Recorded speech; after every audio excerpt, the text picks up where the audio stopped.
Oi, vocês! Olha, hoje é sexta-feira e a gente teve uma semana inteira de negociações do Santos, a grande maioria frustrada, e esse foi o grande motivo de eu fazer o vídeo de hoje. Quero falar sobre o descrédito do Santos no mercado e a dificuldade que ele vem enfrentando para, conseguir nomes que realmente quer, e dois, conseguir nomes para vir para o Santos por vontade própria, o quanto o descrédito do Santos ultrapassa, às vezes, a parte financeira.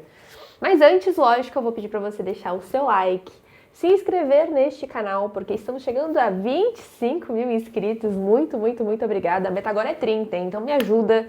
Se inscreve para se tornar mais um membro deste canal. E se você quiser tornar membro, por mim tudo bem. Mas mais um membro deste canal pra gente, enfim, tá junto nessa, trocando bastante ideia e se tornar uma comunidade cada vez mais fortalecida.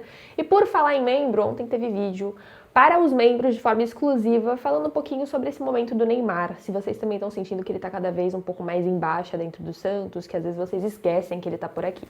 Então, se você quiser se tornar membro, tamo juntão também. Bom, vamos lá. Hoje é sexta-feira, faltam 5 dias para a janela fechar. Dia 2 fecha, então sábado, domingo, segunda, terça, contando mais hoje. E o frio na barriga tá grande, provavelmente para vocês, porque até o momento nada foi anunciado dentro do Santos. A busca pelo zagueiro segue insana. O Santos precisa de 2 zagueiros nessa janela, de acordo com a diretoria, após fechar os olhos para a urgência, entendeu a emergência que foi depois do 6-0. A busca sobretudo por um zagueiro, mas ainda tem um centroavante e um volante aí no meio do caminho, que o Santos também tá atrás, se empenhando um pouco menos, porque zagueiro era a prioridade, mas vamos daqui que aos poucos a gente vai se encaixando dentro dessa narrativa. E diante dessa semana corrida, a gente viu um Palácios, por exemplo, desistindo da contratação no Santos. Ele já estava com passagens compradas, de acordo com nossos amigos do All Sport, e deu para trás. E o Santos ficou nesse prejuízo, já estava acertada essa contratação, ele ia viajar para fazer exames e entender se realmente as coisas iam fluir dentro do Santos, mas de última hora ele disse não. Então foi daí que começou a surgir a ideia para o vídeo, quanto o descrédito do Santos, não só via mercado, como a gente está vendo sobre alguns nomes que não estão nem entrando dentro de negociações, o Santos envia um aceno de proposta e já falam: e as garantias? Me prova que você consegue pagar isso que você está me propondo. Mas mais do que isso, o quanto o Santos tem se enfraquecido dentro da imagem futebolística também, né? O quanto o momento de quem chega na pressão e como isso também dificulta o sim, né? O Palácios, por exemplo, é um nome jovem, né? 22 anos, ia chegar para praticamente começar jogando, por mais que o histórico de jogos não fosse grande, era um nome de confiança, uma aposta de confiança. Aposta de confiança fica bem irônico, né? Mas uma aposta segura, vamos dizer assim, que chegaria para dar uma solucionada no setor. E me impressionou a forma de desistência ultra rápida em cima da hora, quando ele entende que ainda tem propostas e coisas para viver na Europa.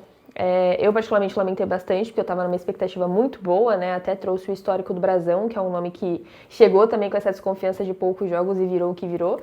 Mas me impressionou a desistência e da forma que foi essa desistência também, né? Lógico que ele pode definir o que ele quiser, o futuro é dele, a carreira é dele. Mas me pegou a falta de força do Santos para continuar essa negociação, de convencimento mesmo. E aí o Santos não tem o convencimento de tabela, de ascensão ainda para esse ano, né? Do tipo, não, a gente pode agarrar determinada coisa com garantias porque a gente tem um técnico novo, porque a gente tem... Não tem mais esse argumento, e nem o argumento Neymar, que, spoiler, é um pouco do vídeo dos membros que eu fiz ontem. O argumento Neymar também tem se enfraquecido dentro desse cenário, porque o Neymar não vem de momentos incríveis, novamente ficou fora da convocação da seleção, não que isso não necessariamente respingue dentro do Santos e de decisões de negociações, mas mostra como ele não está no seu máximo, né? Então, eu achei que o fator Neymar duraria muito mais tempo dentro do argumento do Santos para negociação. Putz, eu vou ir para jogar pro Neymar, né? Essa frase é muito dita, aconteceu com o Mike, aconteceu com outros nomes aí de reforços que chegaram, mas ainda assim a gente esbarra nesse enfraquecimento do fator Neymar, do fator futebolístico do Santos pro ano. Então, queria só dar esse contexto para vocês mesmo, trocar essa ideia com vocês, para vocês se frustrarem um pouco menos, porque no fim das contas tá muito transparente e cristalino o porquê que o Santos tem tido tanta dificuldade dentro dessa janela, ainda mais de última hora, né? Se tivesse lá atrás, quando abriu a janela, essa janela é mais longa, e o Santos tivesse se preparado para fazer esses investimentos, que não foi o que aconteceu, Imagina de última hora, diante depois de um 6-0, a situação para o Santos não tá bacana para o mercado. E ainda vem essa questão financeira, que é o ponto maior, que é o que mais estão cobrando dentro de negociações. O argumento de me prova que você consegue me pagar. Porque qualquer Google que qualquer clube der, vai ver que teve transfer bans nessa gestão também. Vai ver que o Santos ainda não pagou completamente o Neymar. E isso é um ponto muito importante, tá? O Santos ainda não pagou completamente o Neymar, então o Luka, por exemplo, foi vendido. Esse dinheiro também tem que ser distribuído para pagar o Neymar, que renovou, agora de outra forma, né, tirando seus direitos de imagem, por exemplo, mas na época o Santos ainda tem muito repasse para fazer. Então isso também é observado pelo mercado, pô. Vocês acham que não? Então essas garantias financeiras passa muito pelo que o Santos ainda está se movendo no hoje para estar conseguindo contribuir com tudo, com o salário, com o dia a dia do clube, com a estrutura, com o pagamento do Neymar, com tudo. Então isso também é observado pelo mercado e isso só se comprova dentro da narrativa de clubes que fazem negociações com o Santos, desse receio natural, né? É natural, é a mesma coisa que o seu amigo que você sempre empresta dinheiro e vira e mexe ele não te dá, você pensa duas vezes antes de emprestar esse dinheiro de novo, não é verdade? Pior do que isso, família. Puta, meu irmão me pediu, mas ele tá me devendo, eu empresto? Pô, mas é meu irmão. Mas ainda assim, tem uma questão financeira aí que depende da relação.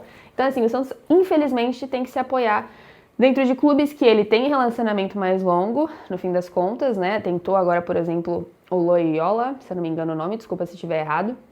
E deu errado, porque novamente garantias financeiras foram pedidas e o Santos não tem essa amostra maior, uma proposta de 6 milhões. E o pessimismo veio de cara, porque, consequentemente, por mais que tenha o Rodrigo Fernandes do lado de lá, o Independiente seja realmente um clube que o Santos já tem negociações em andamento lá atrás, não foi suficiente, porque não tem dinheiro, gente. Então, para frustrar vocês menos, respirem que, assim, os reforços vão vir? Vão, porque senão todo mundo sabe que vocês vão queimar carro na rua. Modo de falar, pelo amor de Deus, não queimem carros. Mas esses reforços virão. O ponto é, se vocês estão na expectativa de reforços robustos que cheguem para resolver, diminua essa expectativa, vamos ser surpreendidos caso isso aconteça, mas não coloca lá em cima. Essa é a minha dica para vocês. Mas é isso, o vídeo de hoje é só para dar contexto sobre essas tais garantias pedidas e por que são pedidas. E eu acho que se a gente der uma olhada para trás, é muito nítido do motivo. Então, vamos esperar, tomara que tenhamos anúncios aí ainda hoje, dedos todos absolutamente cruzados, né, absolutamente mesmo. O Adonias Frias, o Musset já informou que já chegaria hoje para exames, então se tudo der certo temos um zagueiro, ainda falta um e ainda falta um volante, ainda falta um centroavante, mas o Santos tem até dia 2 e tem que correr contra o tempo para conseguir tudo o que quer, do jeito que pretende ainda mais, né. Mas é isso. Obrigada por assistir o vídeo até aqui. Espero que você tenha gostado pelo menos do contexto do debate, de todos os argumentos trazidos nesse vídeo. Deixa a sua opinião aqui embaixo que eu quero saber um pouquinho mais sobre você. O que você acha dessa situação? É completamente desesperadora? É. O Santos novamente age no desespero, novamente não se antecipa e novamente quebra a cara dentro de uma janela que era para ser muito, muito, muito tranquila, já que está aberta há tanto tempo. E é isso, deixa o like, se inscreve, tá? Se inscreve pra gente bater os 30 por aqui. Os 25 já me deixaram muito felizes, mas eu quero 30, eu quero 40, eu quero vocês todos aqui comigo. E é isso, obrigada por assistir o vídeo até aqui. Um beijo e até a próxima.